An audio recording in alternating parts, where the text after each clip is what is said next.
जय हिंद। मैं Rakesh Sahu PSC academy से। आज हम लॉजिकल रीजनिंग के अंतर्गत एक फर्स्ट टॉपिक डिस्कस करने जा रहे हैं, स्टेटमेंट्स एंड एक्शंस, कथन व कार्यवाहियां। यहां पर हमें प्रश्न में एक कथन दिया जाएगा और कथन के आधार पर कुछ एक्शंस या कार्रवाइयां दिया जाएगा। तो जब भी आपसे एक्शन या कार्रवाइयां से संबंधित प्रश्न पूछे जाते हैं, अर्थात अब आपको एक आम जनता के रूप में नहीं सोचना है।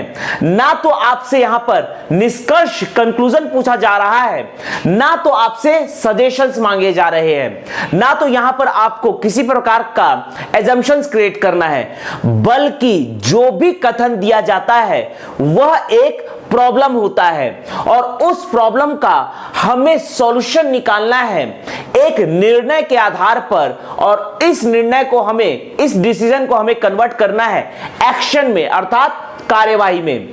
यहां पर जो भी कथन दिया जाता है उस कथन के आधार पर हमें कुछ एक्शंस लेने हैं, लेकिन यहां पर आप एक एक्शन आम जनता के रूप में नहीं लेंगे, बल्कि जिस विभाग से संबंधित प्रॉब्लम आ रहा है उस विभाग में अपने आप को सर्वोच्च प्रशासनिक अधिकारी के रूप में ट्रीट करना है।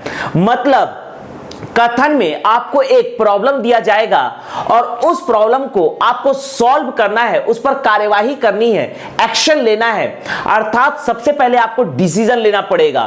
तब आप अपने आप को जिस विभाग में प्रॉब्लम आ रहा है उस विभाग का आपको सर्वोच्च अधिकारी के रूप में ट्रीट करना है। जब आप उस विभाग के सर्वोच्च अधिकारी बन जाएंगे तो किस प्रकार से आप एक्शन लेते हैं इस बारे में सोचते हुए आपको आंसर करना है। ध्यान दीजिएगा, अर्थात स्टेटमेंट्स एंड एक्शन, यहां पर जो एक्शन लेनी है, कार्यवाही करनी है, ये आप आम जनता के रूप में नहीं ले सकते, बल्कि आपको जिस विभाग में प्रॉब्लम्स, परेशानियां आ रही है उस विभाग का आपको सर्वोच्च प्रशासनिक अधिकारी बनना है और फिर डिसीजन लेना है। तब आप काम कर पाएंगे, एक्शन ले पाएंगे। अर्थात यहां पर जो भी आपको एक्शन लेने हैं, जो भी आपको एक्शन लेना है, अर्थात कार्यवाही करना है, यह कार्यवाही करने के लिए आपको डिसीजन लेना पड़ेगा। सबसे पहले आपको निर्णय लेना होगा, निर्णय लेना होगा, और निर्णय लेने के लिए जिस विभाग में भी प्रॉब्लम आ रहा है उस विभाग का आपको बनना पड़ेगा प्रशासनिक अधिकारी। प्रशासनिक अधिकारी। तो अब आप प्रशासनिक अधिकारी के रूप में जब यहां पर निर्णय लेंगे तब आप एक्शन कर पाएंगे।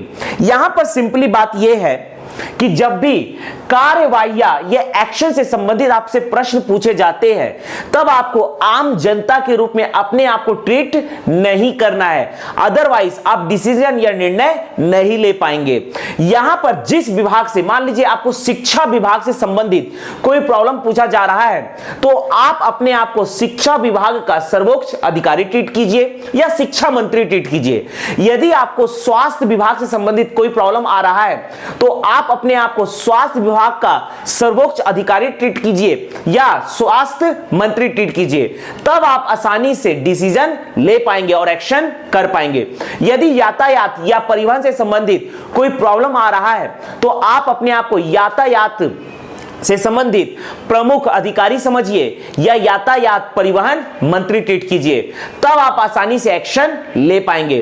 कहने का मतलब यह है कि यहां पर एक्शन या कार्रवाई से संबंधित जो भी आपको कथन दिया गया है वो एक प्रॉब्लम होता है और उस प्रॉब्लम का सॉल्यूशन आपको उस विभाग का अधिकारी बनकर सॉल्व करना है। तो चलिए इससे संबंधित हम कुछ प्रश्न को करते हैं। ध्यान दीजिएगा, यहां पहले प्रश्न में कथन है, अगले चुनाव में भारी हिंसा होने की संभावना है। अब ध्यान दीजिए, भारी हिंसा हो सकती है अगले चुनाव में, तो क्या आप चुनाव को रोक देंगे या टाल देंगे? बिल्कुल नहीं। यह एक अस्थायी कार्य होगा, लेकिन आपको एक स्थायी कार्य करना है।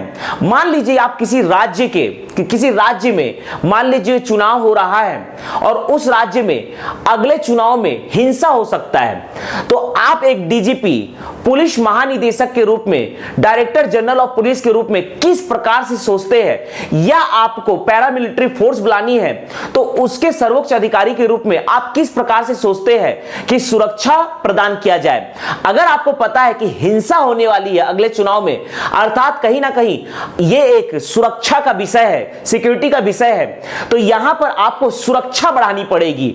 अर्थात आप यहां पर पुलिस फोर्स बढ़ा सकते हैं या पैरामिलिट्री फोर्स बुला सकते हैं। इस प्रकार की कार्यवाही की जा सकती है। अब यह आप तभी करेंगे जब आप पुलिस विभाग में प्रमुख हो या किसी सैन्य विभाग में प्रमुख हो। तो यहां पर अपने आप को पुलिस विभाग का प्रमुख मानते हुए डिसीजन लेना है और सुरक्षा देना है। अगले चुनाव में भारी हिंसा होने की संभावना है।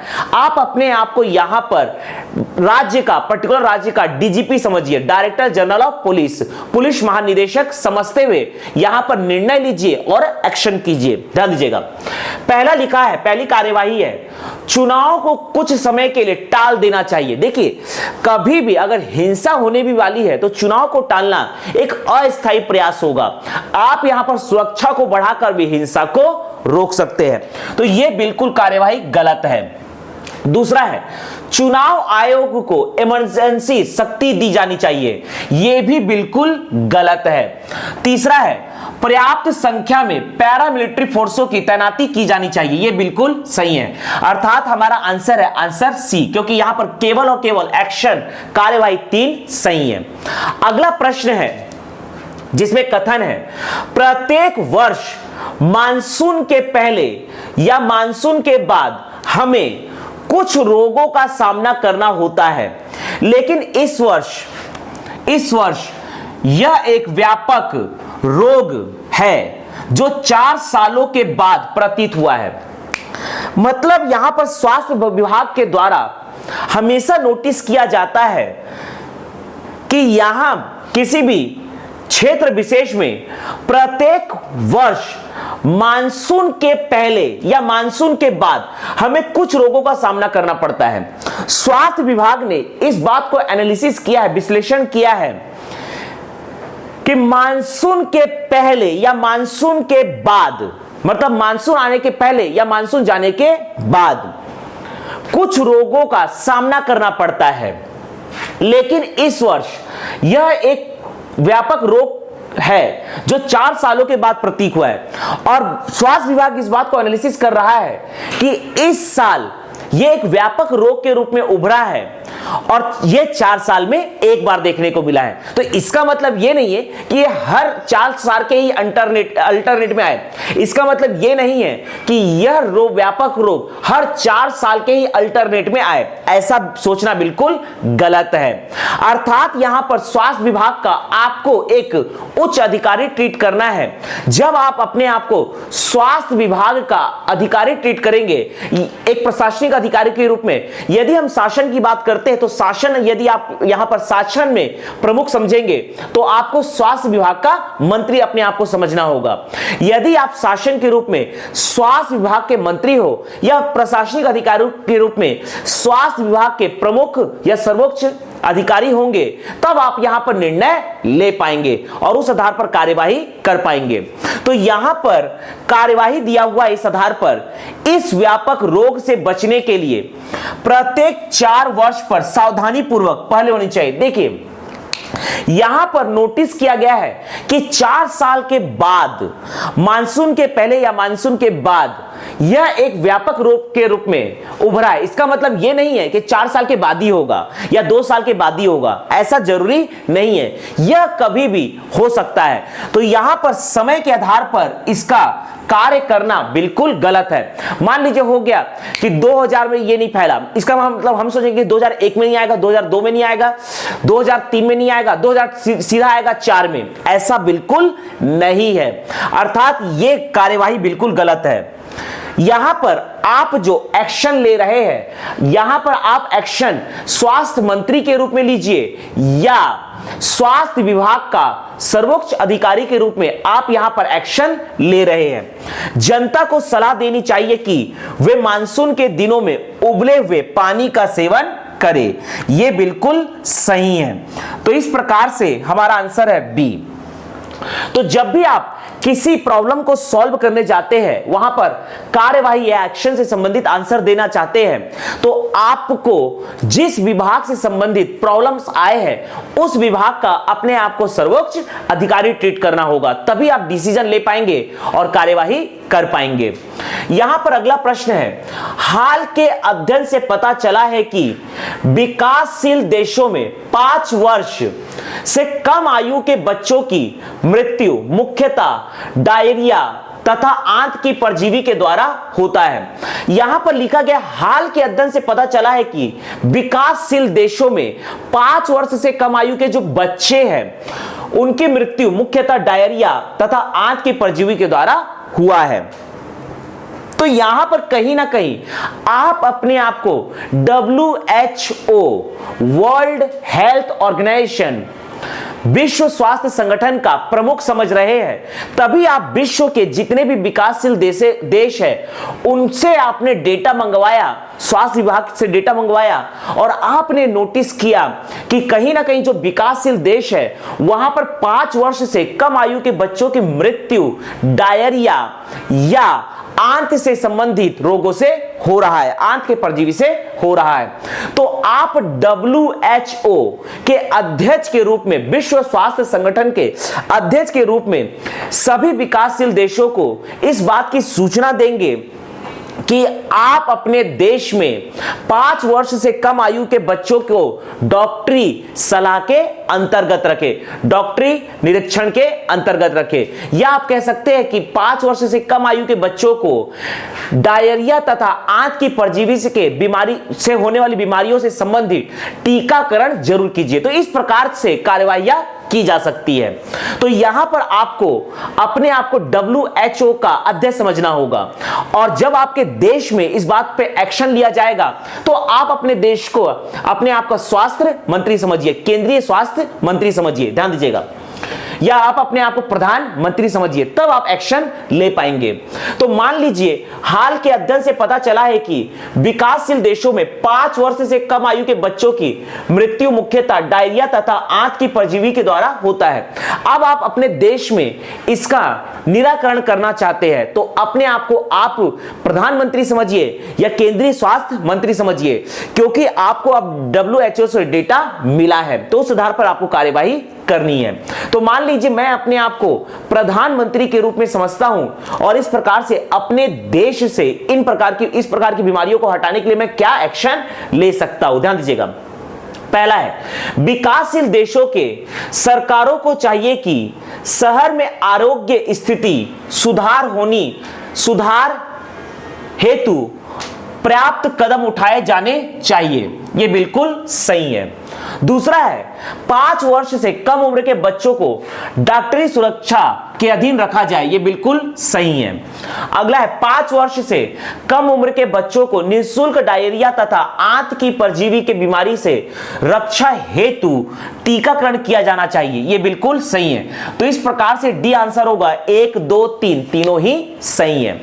अगला प्रश्न का कथन है, पुल टूट गया है और सभी यातायात जाम हो गए। मान लीजिए किसी शहर का एक पुल टूट गया और पूरा यातायात जाम हो गया है, तो आपको यहां पर अपने आप को सर्वोच्च यातायात अधिकारी समझना है या SP समझना है। यातायात पुलिस में, ट्रैफिक पुलिस में अपने आप को SP समझना है।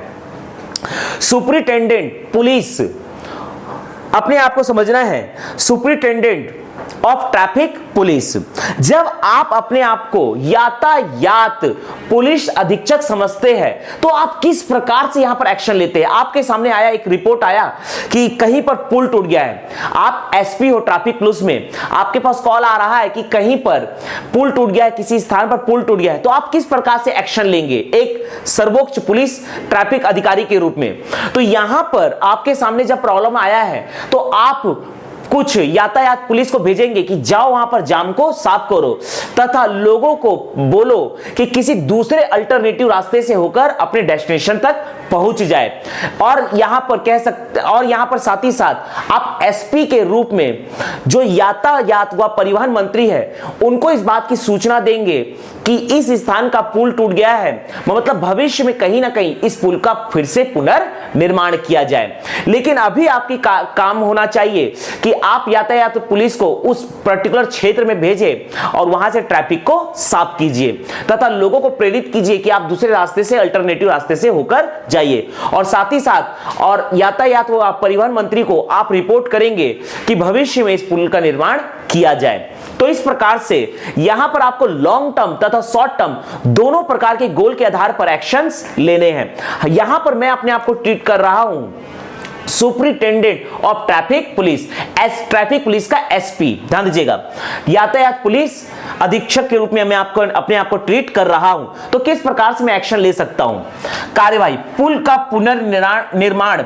का पुनर्निर्माण किया जाना चाहिए, यह बिल्कुल सही है। तो यह एक लॉन्ग टर्म प्रोसीजर है, लेकिन अभी तो ट्रैफिक जैम है तो यातायात पुलिस को भेजिए और देखिए यातायात पुलिस कर्मचारियों को जाम साफ करने के लिए भेजा जाना चाहिए, बिल्कुल सही है। अगला है यातायात को दूसरे मार्ग से विचलित कर देना चाहिए, यह बिल्कुल सही है। तो इस प्रकार से यहां पर पहला कार्रवाई, दूसरा कार्रवाई, तीसरा कार्रवाई तीनों ही सही हैं। तो यह है आंसर डी। तो इस प्रकार से हम स्टेटमेंट्स एंड एक्शन से संबंधित प्रश्नों को सॉल्व कर सकते हैं। जय हिंद, जय भारत।